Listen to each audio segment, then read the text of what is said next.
Up next, a college co-ed vanishes without a trace. The television was still on. It was almost as if her activities had been interrupted. It's just really scary to think about that it happened here. Her fellow students prayed for her safe return.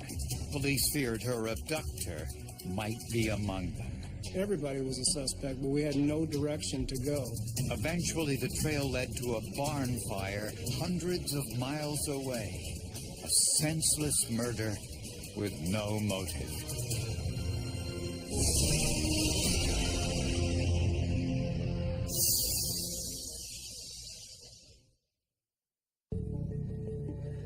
Science played a big part in Olamide Adeoye's life. Ever since she was a little girl, she dreamt of a career in medical research. And she was halfway there, entering her senior year at Illinois State University. Olamide likes science a lot. I could definitely see her going into the forensic field, working in a laboratory, doing DNA analysis. Olamide worked her way through school as a waitress. Friday nights were usually the busiest. So it was unusual when Olamide didn't show up one Friday when she was scheduled. The next day, she didn't answer repeated calls to her apartment and cell phone. Her friends and family began to become more worried about Olamide not being able to get a hold of her. Olamide's car was gone, her apartment locked. When police entered Olamide's apartment, they discovered her purse and her wallet were there. Her cell phone was on the sofa with more than 60 unanswered messages. The television was on.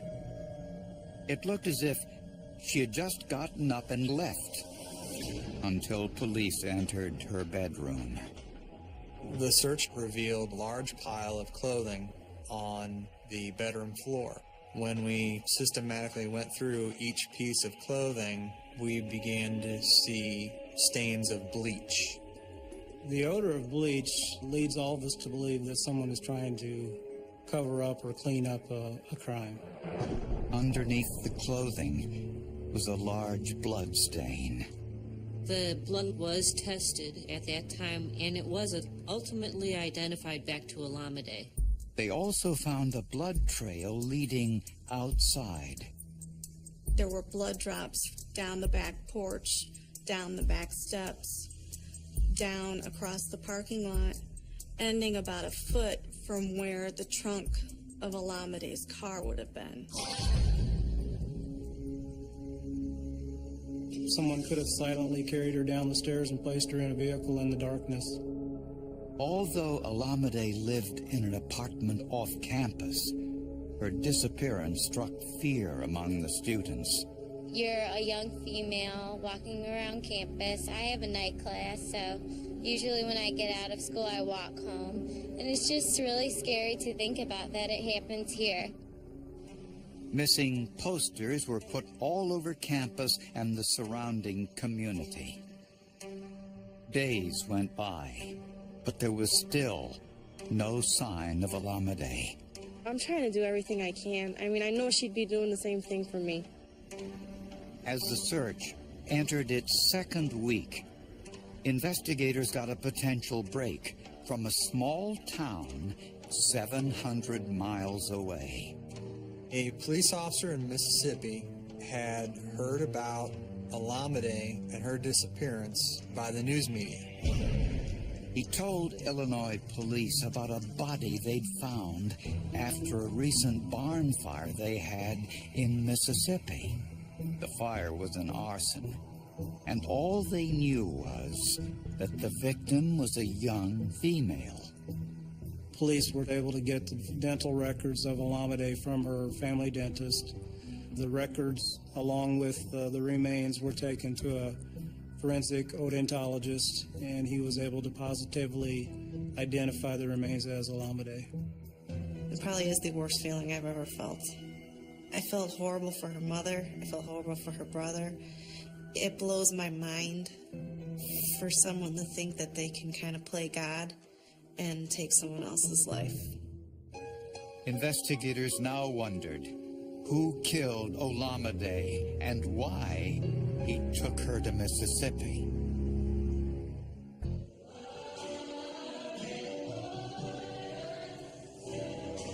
Students and faculty of Illinois State University gathered on campus to remember Olamide Adeoye.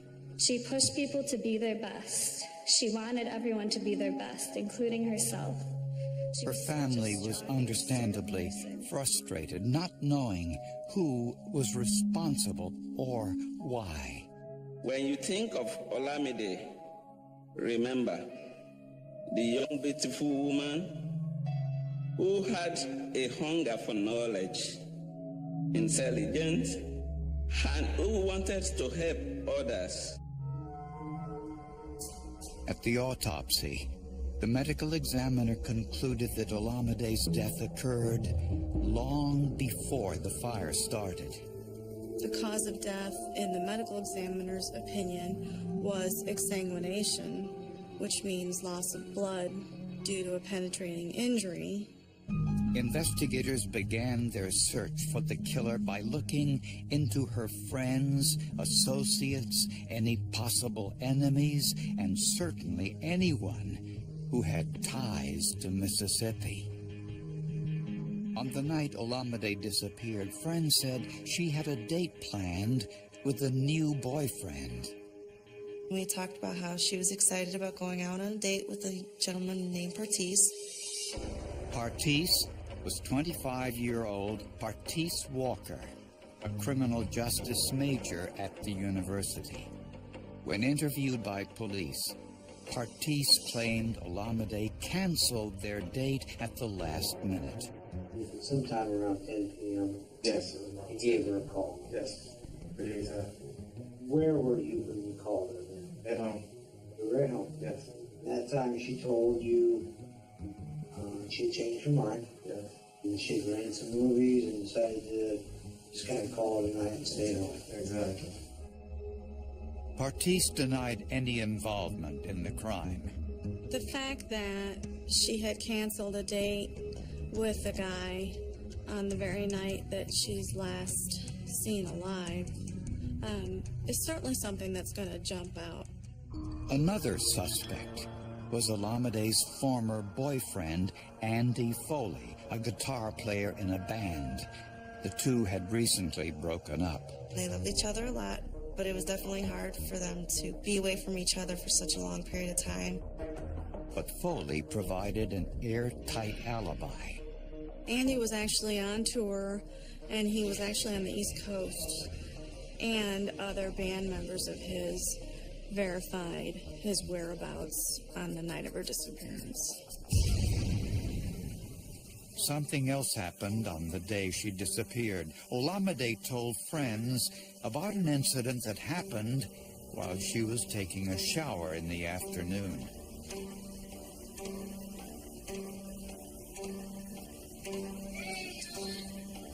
Olamide's former roommate, Ashley Petrie, had let herself into her apartment uninvited. This apparently angered Olamide. Ashley's attitude was, why don't you have your door locked while you're taking a shower? Olamide had asked Ashley to move out 3 weeks earlier. Olamide didn't want to be around this girl anymore. According to Olamide's close friends from home, this girl seemed to be a bad influence on Olamide, and they were concerned about Olamide's relationship with this girl. I'd heard them have a couple of fights sometimes. You know, I'd be on the phone and they'd be fighting with each other, and she wasn't normal when she fought with her. It wasn't the Olamide that I knew. Ashley Petrie wasn't able to provide an alibi for the time of the murder, but denied any involvement. So pretty much down here, I was like her best friend up until he started. But Olamide's friends were adamant police should look at Ashley. It's like I feel guilty, I feel bad, but I'm just so glad that We don't have to sit here and wonder if she's being tortured or hurt or, she's peaceful now. It appeared to be more about Ashley than about Olamide. Since there were no signs of forced entry into Olamide Adeoye's apartment, investigators worked under the assumption that Olamide was acquainted with her killer. An informant called police suggesting Olamide's neighbor might have been responsible. We were contacted by a woman who had seen the news coverage of Olamide's disappearance. This woman was concerned that an ex-boyfriend of hers may have been involved in Olamide's disappearance. The man was 27-year-old Maurice Wallace. He lived in a building about 100 yards from Olamide's apartment. Though not a college student, Wallace had been living on or near campus for years. Many students remembered him, and not fondly.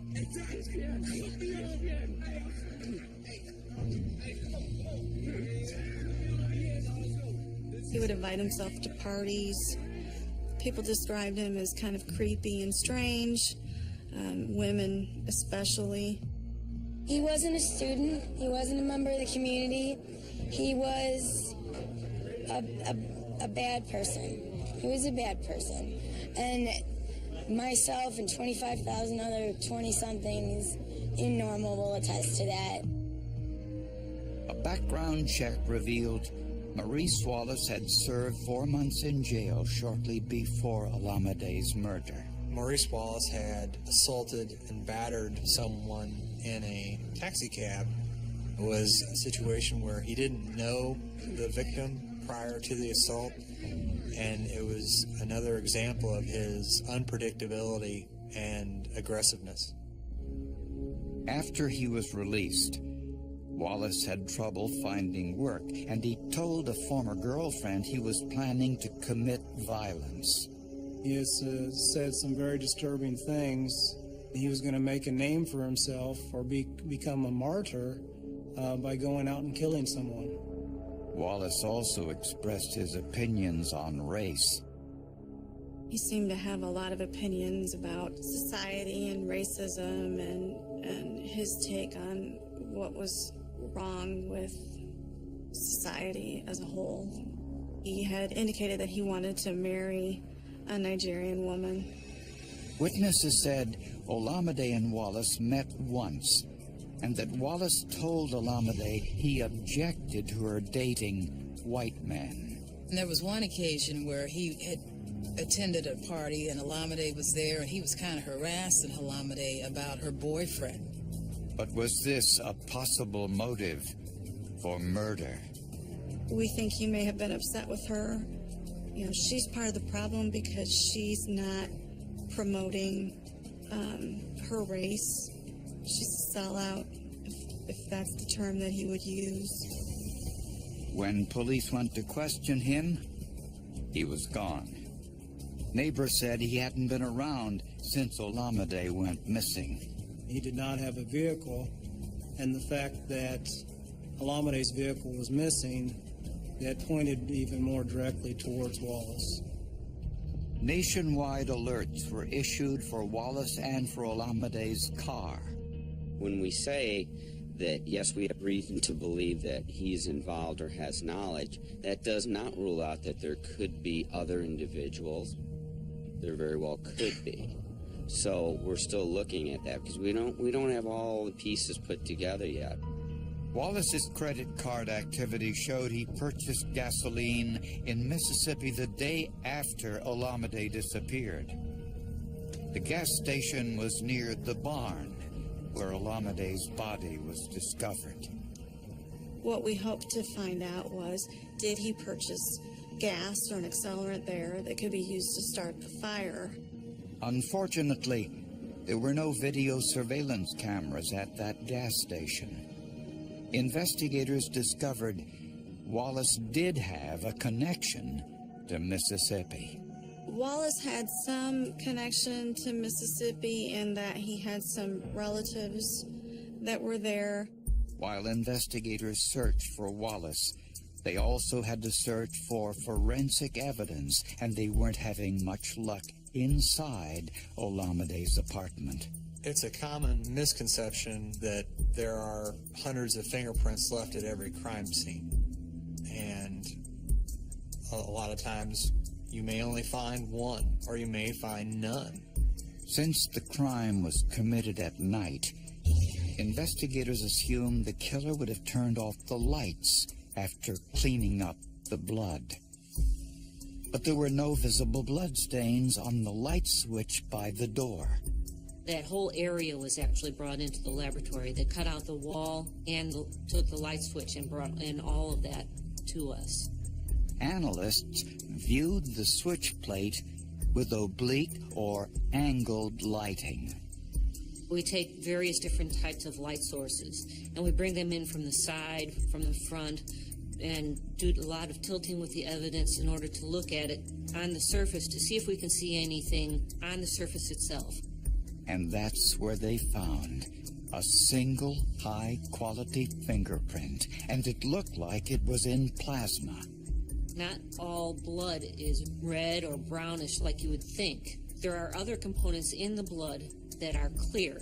The plasma is a clear substance, and it tends to separate out from the red part of the blood. DNA testing showed the blood was Olamide's, which meant the print probably belonged to whoever harmed her. That was key.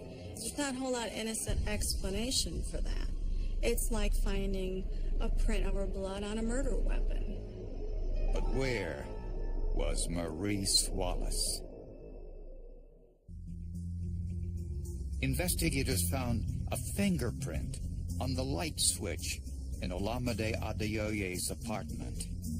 The print didn't match Ashley Petrie or any of the other suspects questioned in the case, but police were still searching for their prime suspect, Maurice Wallace.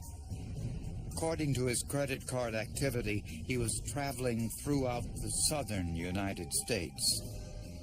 To track him more closely, investigators focused on his cell phone activity. Through cellular phone forensics, we were able to locate very specifically where Maurice Wallace was in real time. When Wallace made a call from a shopping mall in Atlanta, Georgia, police were standing by.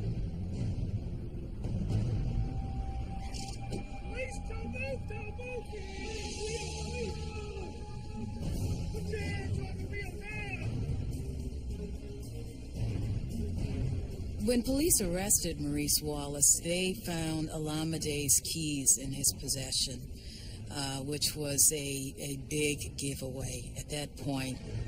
Wallace wasn't driving Olamide's car. He was driving a rental car instead.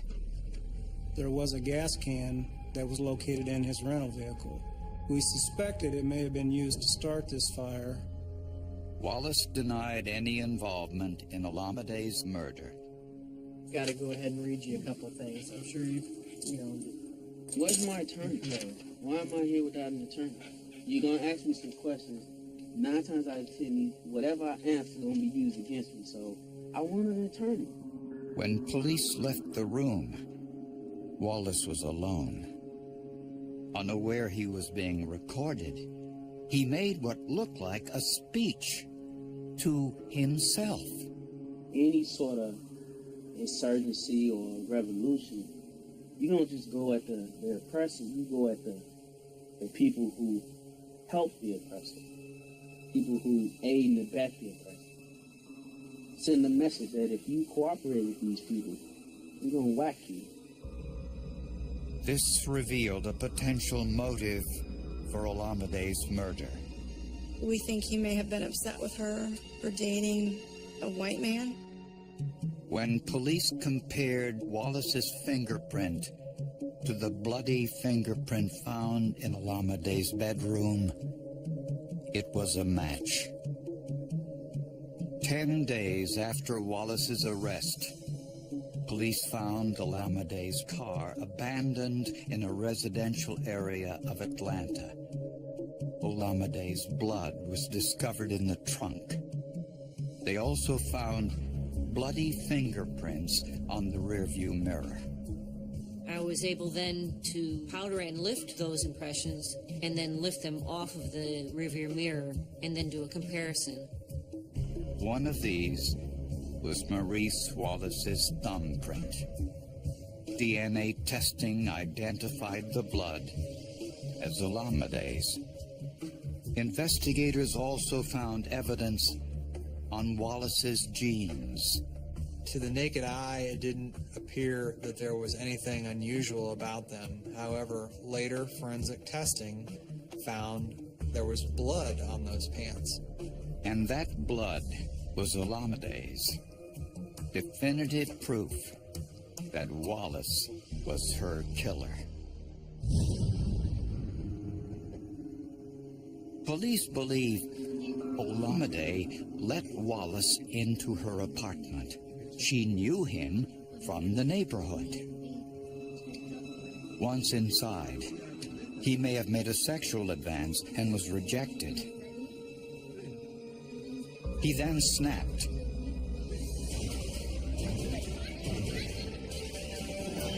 He stabbed Olamide, getting blood on his jeans. He wrapped her body in a blanket and put Olamide's body in the trunk of her car.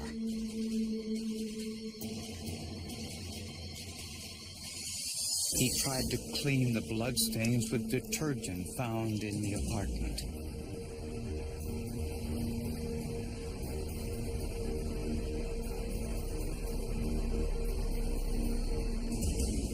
But as he turned off the light, he left his fingerprint on the switch plate in plasma and left his bloody thumbprint on the rearview mirror. Then drove to Mississippi to burn her body. He found an old barn, put Olamide's body inside, then set it on fire. The entire barn burned to the ground. Forensic odontology identified her remains, although Wallace probably thought no one in Mississippi would connect this fire to a girl's disappearance in Illinois. Olamide's friends and family say the outstanding work of the investigators and scientists marked the end of a long, difficult struggle. She was a great person, and she was always loving and open, and as much as that's a great quality, it can also be somewhat of a downfall, because the world can be very ugly, and you don't know who is out there. In December of 2005, Maurice Wallace was charged with first-degree murder.